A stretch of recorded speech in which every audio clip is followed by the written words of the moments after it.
السلام علیکم ورحمۃ اللہ تعالی وبرکاتہ۔ ویڈیو شروع کرنے سے پہلے اگر آپ حضرات میرے چینل پہ نئے ہیں تو پلیز میرے چینل کو سبسکرائب کر لیجئے، بیل آئیکن پریس کر لیجئے تاکہ سب سے پہلے میری ویڈیو کا نوٹیفیکیشن آپ تک پہنچ سکے۔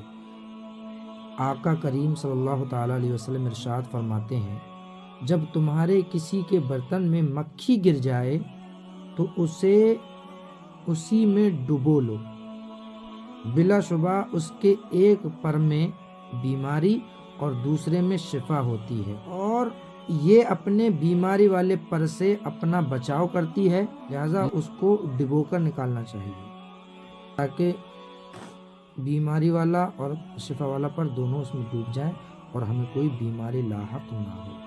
اللہ تعالی ہم سب کو اپنے نبی کی سنتوں پہ عمل کرنے کی توفیق اور عطا فرمائے۔ آپ جانکاری اگر اچھی لگی ہو تو اس کو لائک کر دیجئے، شیئر کر دیجئے۔ اللہ حافظ۔